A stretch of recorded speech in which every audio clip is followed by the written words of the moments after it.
In northern Sweden, climate change is reshaping Arctic landscapes. As vital permafrost thaws, the changes to its landscape might as well be irreversible. But experts hope that this serves as a warning for other regions also facing climate change. Here's a report. Up above the Arctic Circle, this is Kebnekaise, home to Sweden's two highest peaks. Professor Ninnis Rosqvist has spent decades researching the glacier on the southern summit, coming here to take measurements. In 35 years of research in the mountains, Rosqvist has seen this glacier shrink before her eyes. As climate change impacts hit the Arctic, the peak of this mountain is melting away. This little glacier on the peak, it responds the same way as any other glacier in Sweden or Norway or the world. It melts when it gets warmer. And the temperature in the summer when it's melting is more important than the snow that comes in the winter. And we've had really warm summers, heat waves really. And that has eaten off the glacier so much that it lost the position of being the highest. For years, the GPS measurements Rosqvist is taking would have shown that she was on the highest peak in the country. But 2 years ago, the shrinking glacier meant the northern summit, which is bedrock and stays constant at 2,096.8 metres, became Sweden's highest peak. Warming in the Arctic is happening 3 times faster than the rest of the planet, recent reports say. Rosqvist has witnessed this firsthand, measuring the southern summit as it has melted.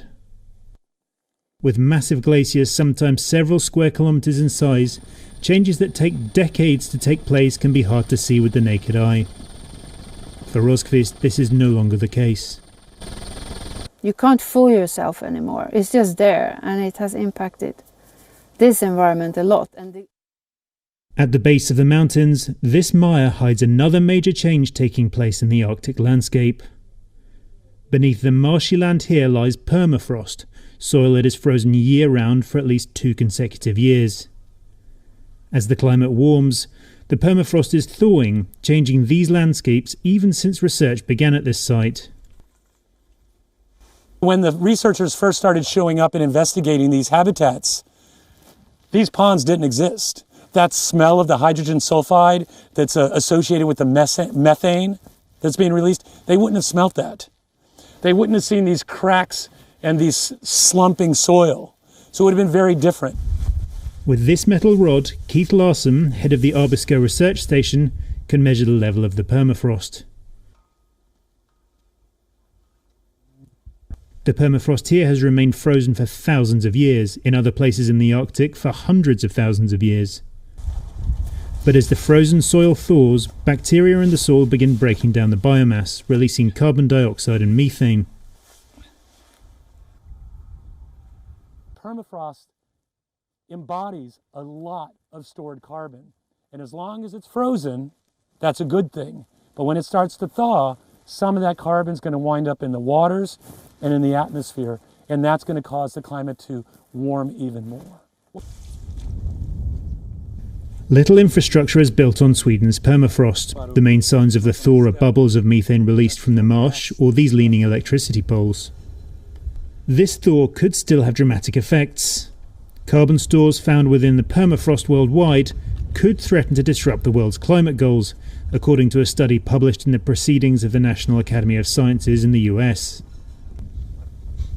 Emissions may therefore need to be cut even further to avoid the worst consequences of climate change. For millennia, these Arctic landscapes have been home to the indigenous Sami peoples. On these lands, they let their reindeer graze freely for much of the year. The animals have provided communities with a living and a key to their livelihoods, but the changing climate presents a fresh threat to them. Nowadays, we don't have like during pre-winter, you don't have a cold period of time where the ground freezes and then you have snow. That creates a good sort of ground for reindeer to dig up the lichen. But nowadays it could rain for weeks and then it would transform into snow, and that creates a layer of ice on the lichen that are left which of course makes it, the reindeer isn't able at all to feed from it. For more than a century, the development of towns like this, the construction of railroads and the exploitation of resources in mines and quarries has encroached on these lands, they say, forcing them to continually adapt to keep their herds alive. And in many instances down in the forest, we are grazing sort of our forefathers' Plan C type of pastures. So we really have we have had to adapt a lot to the changes within the landscape. Here, above the Arctic Circle, the changes may already be irreversible. Rosqvist expects the glacier to keep shrinking, but she hopes her research can serve some purpose, offering lessons to other regions facing the challenges of climate change. I think the glaciers here will continue to melt because it's still getting warmer and we haven't reduced our emissions yet. But maybe we could stop the melt of the larger ice sheets, and then the knowledge we have from here can help.